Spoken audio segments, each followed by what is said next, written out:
Hey, this is Trent from Team 3T Outdoors.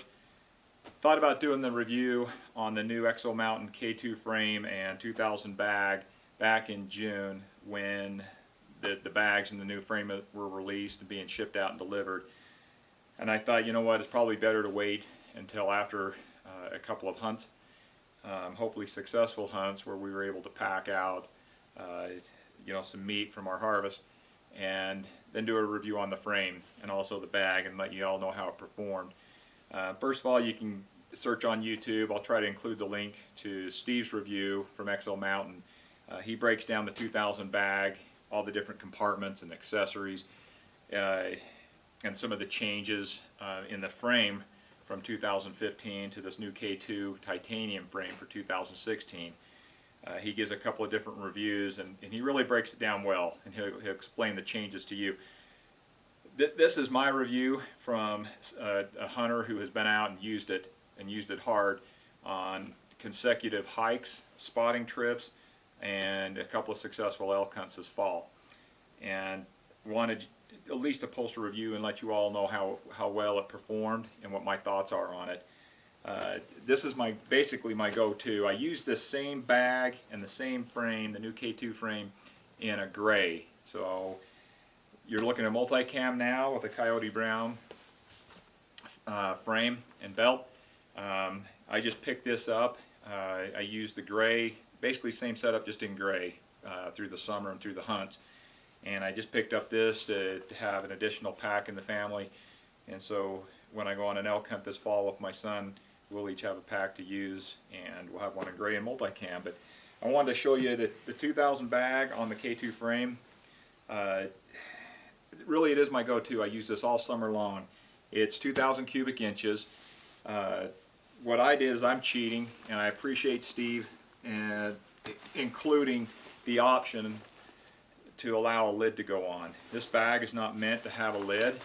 It can, as I use it, but they really wanted to go minimal and get rid of that extra weight of a lid. And so what you're seeing here is in the bag, they just include what they call a roll top. This roll top basically will roll down, and it'll cinch on the sides, buckle down just like a lid will on both sides. And what that does, it basically gets rid of the weight of a lid, which I don't think is too much anyway. I love the lid, so I use it. I keep all my optics in it. It's very accessible, and I hook it on just the way I would on a 3500 or a 5500. If you do go lidless, you can roll that down and keep it tight so no weather gets in there. They do include a nice little pocket up on top here. So that pocket is basically, it's a nice felt fleece, I guess fleece lining, if you will, in there. There's plenty of room in there to include keys, a headlamp, a wallet, your tag, a knife, some first aid kit, something, basically the things you need to get to quickly. Weather tight zippers again. These guys nailed it on their zippers. They are weather tight. I was in some big monsoon weather up on the Book Cliffs Plateau. Nothing got wet inside my bag. I even kept a lot of my camera gear and other gear in some nice KUIU dry bags, and it still didn't matter. Those KUIU dry bags were dry on the outside because this bag from Exo kept the weather out. What I typically do, you've got these two side pockets. I throw a tripod on one, bugle on the other side, where I can access that bugle anytime I need to. Tripod, typically with the camera strapped here. The DSLR that I'm filming with now goes here, and it's strapped down with the two side straps. What I love about this bag, where they've nailed it, is I can still put my rain gear or a puffy jacket in the stretchable front pocket like you get on a 3500 or 5500, but it is zipped, so nothing's going to come out of there. It stays nice and tight in there. That will also fit an angled, I put my Vortex Viper HD angled 80 in there. That thing, believe it or not, you can look at Steve's review, it will fit right down in there tight. This is where I think they've nailed it, and I encourage them to do this on the 35 and the 5500. I don't know if they will. On those two bags, you basically have about a 18-20 inch zipper that goes down, I believe, this side of those two bags. Lets you access the main compartment. You can also access it from the top. What I like about this bag best is it's a option. So you got zippers down both sides.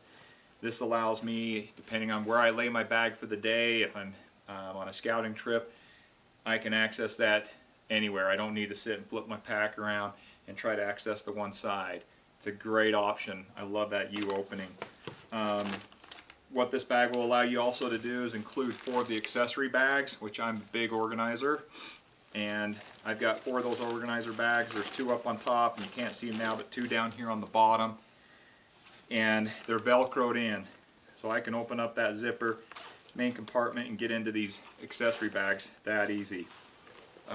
In my lid, I carry camera equipment, but I also put an accessory bag in there. There's a Velcro sleeve in there that'll take one of those bags. Again, you'd have to buy the lid separately, I believe, if you just ordered the 2000. You'd have to check with Steve on that, but I'm pretty sure it comes just like you see it here. I ordered the extra lid, I think, for 34 bucks. It's worth every penny, in my opinion. I love the lids. Excuse me. So, go into the frame really quick. That is the bag. This is what I use every day when I'm out there on day hunts. I carry about 25 pounds in there, sometimes a little bit more. What we try to do is when we're out hunting for an entire day and we're coming back to a base camp, I want to be able to have some kind of a blanket and enough water, enough food, that if we need to spend a night because we've got a bull down or a deer down and we're down into a big hole, and sometimes it's better to bundle up and to spend the night, I've got enough gear in here to get me through the night. I probably have enough to get me through 2 nights, to be honest with you. If something were to happen to somebody, we could survive a couple nights easily. Again, you get your belts, pouches that are available. Very easy to open. I've got one on each side. Jump into the K2 frame really quick. I'm trying to make this a short review. The K2 frame, you guys, is a huge improvement. Right out of the chute, what they did, and Steve will show it in his review, they took the top of the frame and they recessed it back into almost a U shape, if you will, or an indentation. That allows you to move your head back a little bit, especially when you got a heavy load. I like to wear my hat backwards sometimes when I'm packing out, just because of the heat of some of these cotton hats, and it allows that brim to sit back there. I know it doesn't sound really important. It does give you extra room back here, whether your hat's on backwards or not. Where these guys have really nailed it is they improved the belt. It's higher and it's thicker. The shoulder straps, a little bit thicker, a little bit wider, more coverage. It's so important to have that hip coverage, and I think that belt is about right where it should be right now. Gives you great coverage right through here where all the weight's going to go, where you're going to feel all the torque when you're moving and you're climbing. The belt is perfect. They increased the lumbar pad, so when I say increase the thickness, it's a little thicker, it's a little taller, and I think a little wider. You can get the specs off of the EXO website or call Steve and he can give you the specs on it. My point is, that thing is money. It's because it's a little thicker. Right back in here, I have better airflow. I had more airflow back in here, a little bit of gap there. That pad is perfect. It's not too thick. It's not rubbing. And again, when you get into the rubbing thing, I think with EXO, where they've come a long way, I think what they've almost perfected, if you will, is that titanium frame does some flexing. When you're packing 80 to 100 pounds out and you're climbing up a hill, we hunted the Book Cliffs, we had 2 successful elk hunts. And these loads that we were packing almost straight up at times. Rocky, oak brush, sagebrush terrain.